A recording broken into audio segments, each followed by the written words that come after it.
Is all the counsel that we two have shared, the sisters' vows, the hours that we have spent when we have chid the hasty-footed time for parting us, oh, and is all forgot?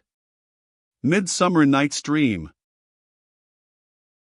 We have been a long while in conducting Butler to the door of the cottage at St. Leonard's, yet the space which we have occupied in the preceding narrative does not exceed in length that which he actually spent on Salisbury Crags on the morning which succeeded the execution done upon Porteous by the rioters. For this delay he had his own motives. He wished to collect his thoughts, strangely agitated as they were, first by the melancholy news of Effie Deans's situation, and afterwards by the frightful scene which he had witnessed. In the situation also in which she stood with respect to Jeanie and her father, some ceremony, at least some choice of fitting time and season, was necessary to wait upon them. 8 in the morning was then the ordinary hour for breakfast, and he resolved that it should arrive before he made his appearance in their cottage. Never did hours pass so heavily. Butler shifted his place and enlarged his circle to while away the time, and heard the huge bell of St. Giles's toll each successive hour in swelling tones, which were instantly attested by those of the other steeples in succession. He had heard 7 struck in this manner, when he began to think he might venture to approach nearer to St. Leonard's, from which he was still a mile distant. Accordingly he descended from his lofty station as low as the bottom of the valley, which divides Salisbury Crags from those small rocks which take their name from St. Leonard. It is, as many of my readers may know, a deep, wild, grassy valley, scattered with huge rocks and fragments which have descended from the cliffs in steep ascent to the east. This sequestered dell, as well as other places of the open pasturage of the King's Park, was, about this time, often the resort of the gallants of the time who had affairs of honour to discuss with the sword. Duels were then very common in Scotland, for the gentry were at once idle, haughty, fierce, divided by faction, and addicted to intemperance, so that there lacked neither provocation nor inclination to resent it when given, and the sword, which was part of every gentleman's dress, was the only weapon used for the decision of such differences. When, therefore, Butler observed a young man, skulking, apparently to avoid observation, among the scattered rocks at some distance from the footpath, he was naturally led to suppose that he had sought this lonely spot upon that evil errand. He was so strongly impressed with this, that, notwithstanding his own distress of mind, he could not, according to his sense of duty as a clergyman, pass this person without speaking to him. There are times, thought he to himself, when the slightest interference may avert a great calamity, when a word spoken in season may do more for prevention than the eloquence of Tully could do for remedying evil, and for my own griefs, be they as they may, I shall feel them the lighter, if they divert me not from the prosecution of my duty. Thus thinking and feeling, he quitted the ordinary path, and advanced nearer the object he had noticed. The man at first directed his course towards the hill, in order, as it appeared, to avoid him, but when he saw that Butler seemed disposed to follow him, he adjusted his hat fiercely, turned round, and came forward, as if to meet and defy scrutiny. Butler had an opportunity of accurately studying his features as they advanced slowly to meet each other. The stranger seemed about 25 years old. His dress was of a kind which could hardly be said to indicate his rank with certainty, for it was such as young gentlemen sometimes wore while on active exercise in the morning, and which, therefore, was imitated by those of the inferior ranks, as young clerks and tradesmen, because its cheapness rendered it attainable, while it approached more nearly to the apparel of youths of fashion than any other which the manners of the times permitted them to wear. If his air and manner could be trusted, however, this person seemed rather to be dressed under than above his rank, for his carriage was bold and somewhat supercilious, his step easy and free, his manner daring and unconstrained. His stature was of the middle size, or rather above it, his limbs well proportioned, yet not so strong as to infer the reproach of clumsiness. His features were uncommonly handsome, and all about him would have been interesting and prepossessing but for that indescribable expression which habitual dissipation gives to the countenance, joined with a certain audacity in look and manner, of that kind which is often assumed as a mask for confusion and apprehension. Butler and the stranger met, surveyed each other, when, as the latter, slightly touching his hat, was about to pass by him, Butler, while he returned the salutation, observed, "A fine morning, sir, you are on the hill early." "I have business here," said the young man, in a tone meant to repress farther inquiry. "I do not doubt it, sir," said Butler. "I trust you will forgive my hoping that it is of a lawful kind?"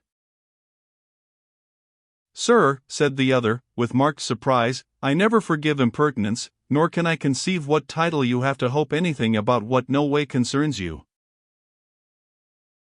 "I am a soldier, sir," said Butler, "and have a charge to arrest evildoers in the name of my master." "A soldier," said the young man, stepping back, and fiercely laying his hand on his sword, "a soldier, and arrest me?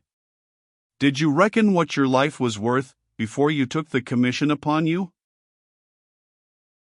"You mistake me, sir," said Butler, gravely, "neither my warfare nor my warrant are of this world. I am a preacher of the gospel, and have power, in my master's name, to command the peace upon earth and goodwill towards men, which was proclaimed with the gospel." "A minister," said the stranger, carelessly, and with an expression approaching to scorn. "I know the gentlemen of your cloth in Scotland claim a strange right of intermeddling with men's private affairs. But I have been abroad, and know better than to be priest-ridden. Sir, if it be true that any of my cloth, or, it might be more decently said, of my calling, interfere with men's private affairs, for the gratification either of idle curiosity, or for worse motives, you cannot have learned a better lesson abroad than to contemn such practices. But in my master's work, I am called to be busy in season and out of season, and, conscious as I am of a pure motive, it were better for me to incur your contempt for speaking, than the correction of my own conscience for being silent." "In the name of the devil," said the young man impatiently, "say what you have to say, then, though whom you take me for, or what earthly concern you have with me, a stranger to you, or with my actions and motives, of which you can know nothing, I cannot conjecture for an instant." "You are about," said Butler, "to violate one of your country's wisest laws. You are about, which is much more dreadful, to violate a law, which God Himself has implanted within our nature, and written as it were, in the table of our hearts, to which every thrill of our nerves is responsive." "And what is the law you speak of?" said the stranger, in a hollow and somewhat disturbed accent. "Thou shalt do no murder," said Butler, with a deep and solemn voice. The young man visibly started, and looked considerably appalled. Butler perceived he had made a favorable impression, and resolved to follow it up. "Think," he said, "young man," laying his hand kindly upon the stranger's shoulder, "what an awful alternative you voluntarily choose for yourself, to kill or be killed. Think what it is to rush uncalled into the presence of an offended deity, your heart fermenting with evil passions, your hand hot from the steel you had been urging, with your best skill and malice, against the breast of a fellow creature.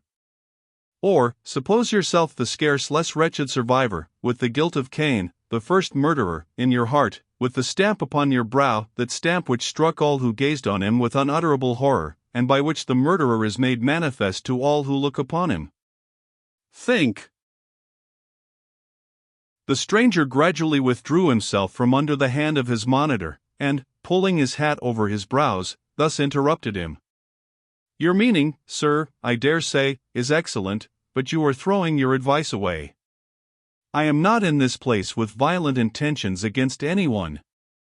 I may be bad enough, you priests say all men are so, but I am here for the purpose of saving life, not of taking it away. If you wish to spend your time rather in doing a good action than in talking about you know not what, I will give you an opportunity. Do you see yonder crag to the right, over which appears the chimney of a lone house? Go thither, inquire for one Jeannie Deans, the daughter of the goodman, let her know that she wots have remained here from daybreak till this hour, expecting to see her, and that he can abide no longer. Tell her, she must meet me at the Hunter's Bog tonight, as the moon rises behind St. Anthony's Hill, or that she will make a desperate man of me." "Who or what are you," replied Butler, exceedingly and most unpleasantly surprised, "who charge me with such an errand?" "I am the devil," answered the young man hastily. Butler stepped instinctively back, and commended himself internally to heaven, for, though a wise and strong-minded man, he was neither wiser nor more strong-minded than those of his age and education, with whom, to disbelieve witchcraft or spectres, was held an undeniable proof of atheism. The stranger went on without observing his emotion. Yes. Call me Apollyon, Abaddon, whatever name you shall choose, as a clergyman acquainted with the upper and lower circles of spiritual denomination, to call me by, you shall not find an appellation more odious to him that bears it, than is mine own. This sentence was spoken with the bitterness of self-upbraiding, and a contortion of visage absolutely demoniacal.